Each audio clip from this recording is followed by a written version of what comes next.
Good morning. I am in the classroom today, so you're going to see me looking up at the computer and addressing some of your answers to the Hemingway discussion questions as well as the Great Gatsby discussion questions. I'm going to break these videos into three, and that way you're having access to each story as you go back and you review, especially for the midterm. I didn't want all of this to be compressed into one video for you.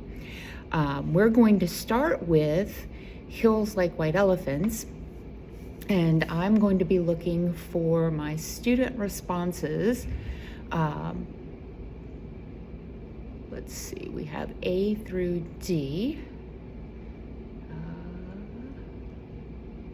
I've read through them. I'm looking for this student here who did an excellent job answering the questions. So the first had to do with tone. I had you read Hills Like White Elephants and then view the video. And the reason I did this is when we read literature, there are certain elements that are very important to keep in mind, especially when we read authors like Hemingway, who believe that much of the story is alluded to in the actual lines of the story, and then below that surface you have meaning.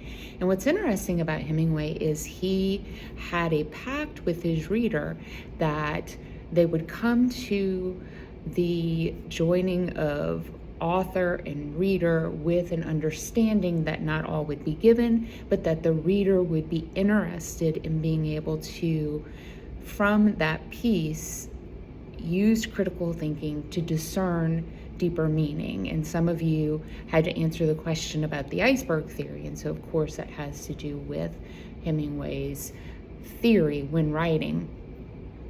Tone is one of those important elements that as readers we should be tuned into, because tone often helps us to understand meaning, especially in a story like Hills Like White Elephants. And so I'm going to go right into what one of your peers wrote about tone.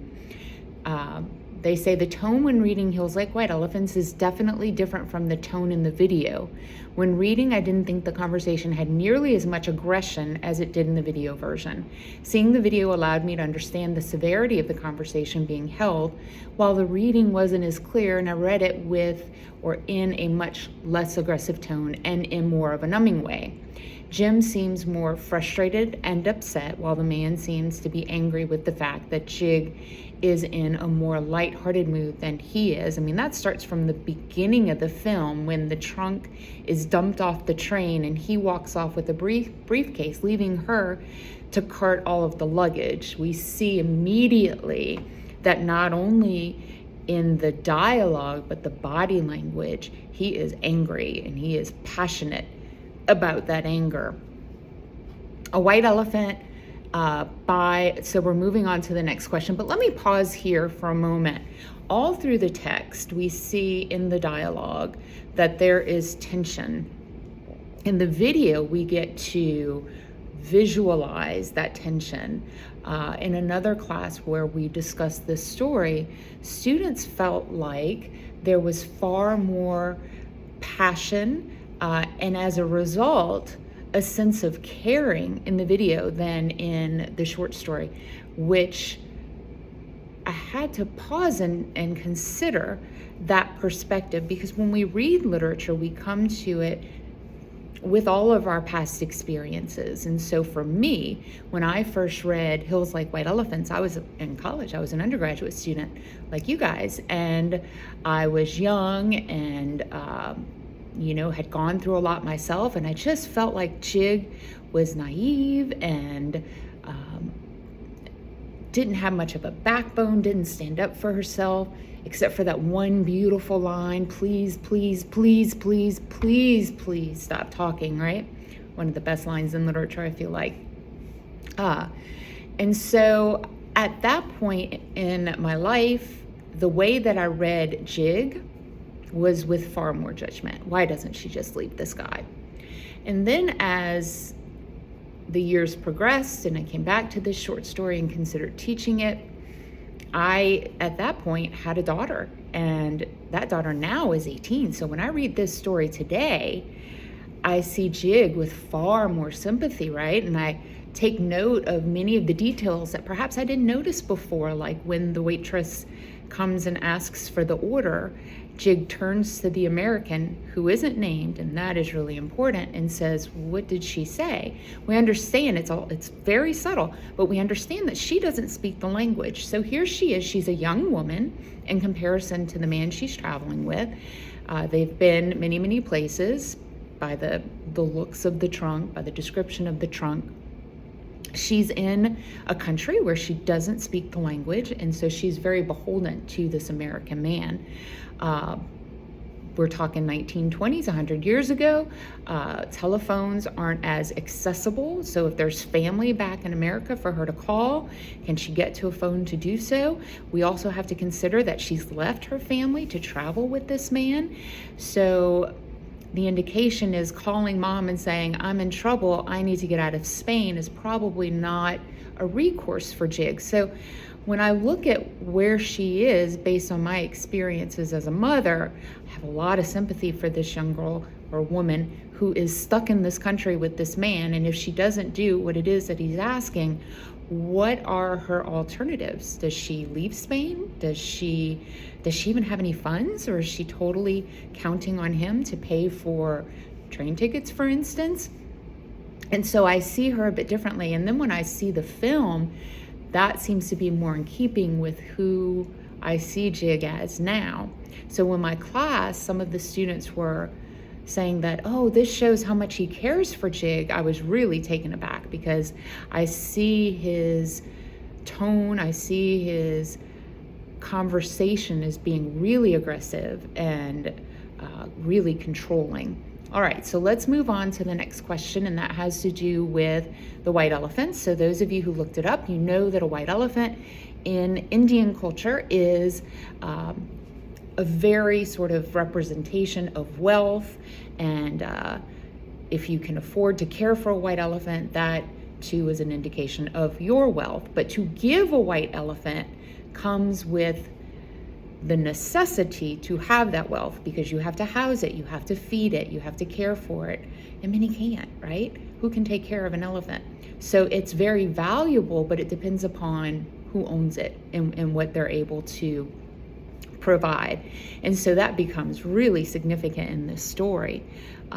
Is this pregnancy valuable to Jig? We see that it's not necessarily for the American, but just the tension indicates that they've argued about this and that this is something that Jig has been considering, that Jig wants. In the story, a white elephant symbolizes the thing that is putting strain on Jig and the man's relationship. Absolutely. This is shown when Jig makes a comment about the hills looking like white elephants and the man being uninterested in what she is saying. Absolutely, right? She thinks she's being clever, but at the same time, this comment indicates a level of intellect that maybe we hadn't noticed. Jig isn't just saying they look like white elephants. There's an indication that, as some of you mentioned, there is this huge issue in their relationship, and perhaps she even knows the significance of the elephant, but he's not having any of it, right? And she later on asks him, "When I say clever things like the hills look like white elephants, will you be happy?" And he assures her, "I'm so happy," right? Okay.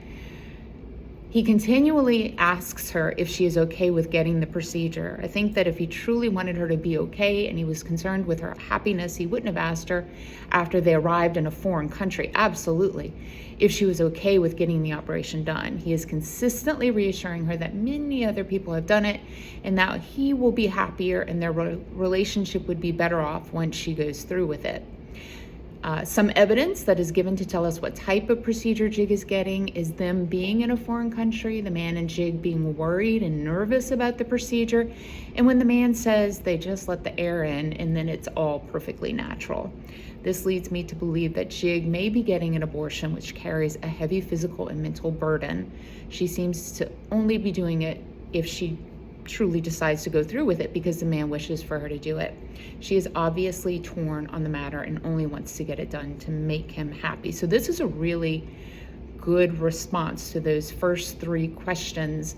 I'm going to move on to the next couple of questions that are in for this particular story. I'm looking at a response, right? An agreement that the tone in the video was a bit more hostile, and it changed this student's understanding of how serious the matter at hand was and how upset Jig was. This student agrees that the white elephant is a symbol for the unborn child, and she admits that she had to Google the meaning of the story, and I suspect that others of you had to as well, simply because of Hemingway's style in writing. He leaves so much for you to dig out in just that conversation. So let's move on and see the significance of that conversation. Let me go back and pick up some other responses. Give me just a moment.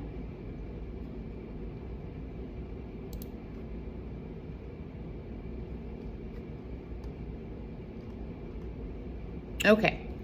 The iceberg theory is used to tell this story because a lot of important information is left up to the reader's imagination.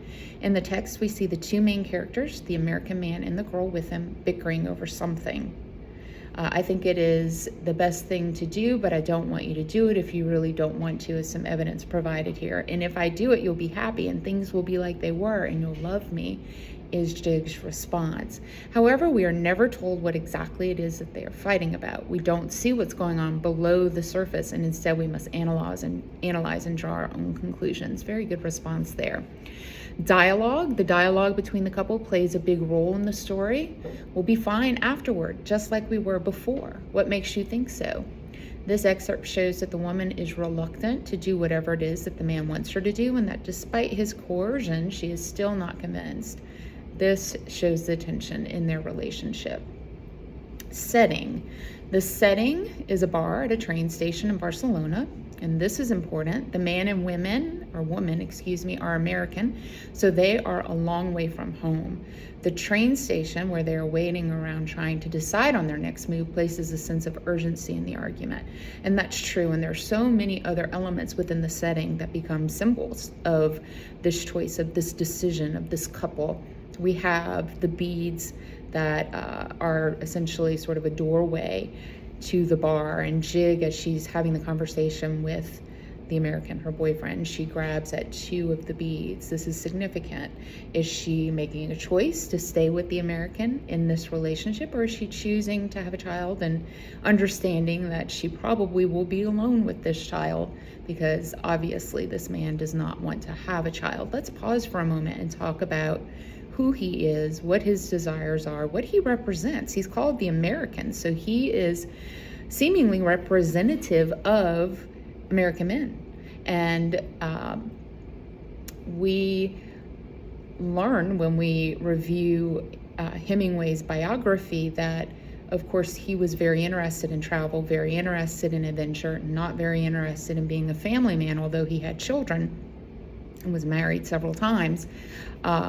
He wanted to live a life of ultimate fulfillment, and anything that got in the way was something he wasn't interested in.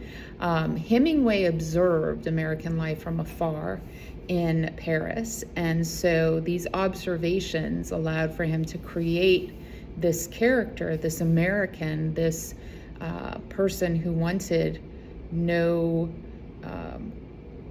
tie downs, really, no children, of course, because that would inhibit his freedom. And his freedom is really important to him, so much so that he becomes essentially domineering and controlling and wanting to control every aspect of their relationship. Okay. Setting, we went over that. What else? We're at a train station. We have tracks going in two different directions. That's significant. We have the hills. Jig looks out to them. She compares the hills to white elephants full of fertility, right? And then a bit later, she looks out and she sees that there's a space that's barren and not fertile like the valley had been. So again, the setting is showing the reader that there's a really heavy choice between life and abundance and just death of the relationship, death of a potential family, on the other hand.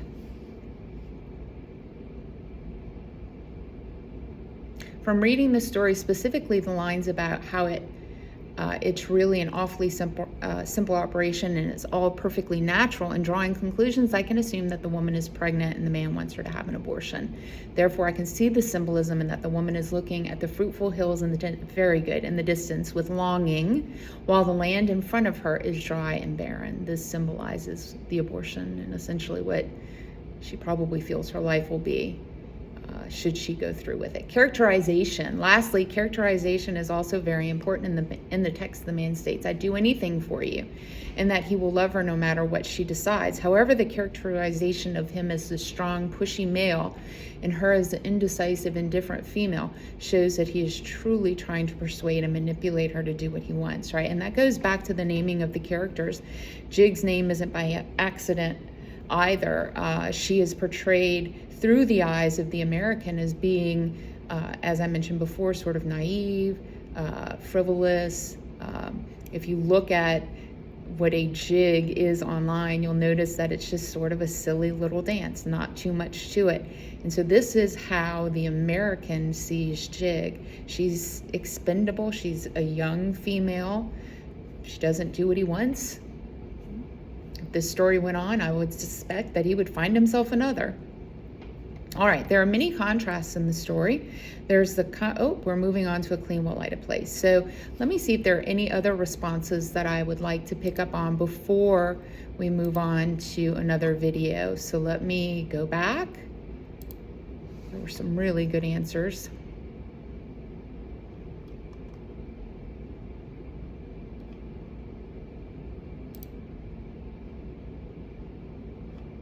Give me just one moment. Point of view was responded to. The point of view of this story really adds to the experience of the readers and creates a powerful impact.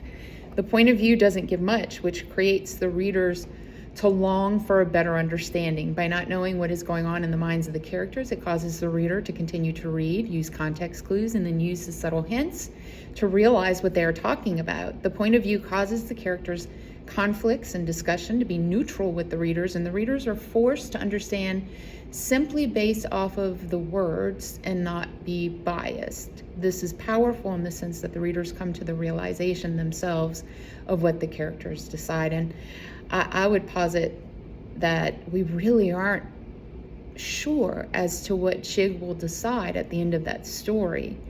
And that speaks to the enormity of what that decision will mean for Jig. And then there was another really strong response.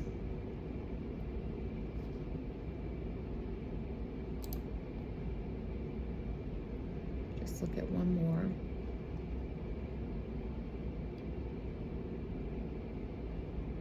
Irony contributes to the powerful impact in this story when Jig thinks that the hills look like white elephants. A white elephant is considered something that no one wants, and it is ironic because the baby is something that her male companion may not want, but may be something that she wants. Just a moment, guys. I promise I'll end this shortly.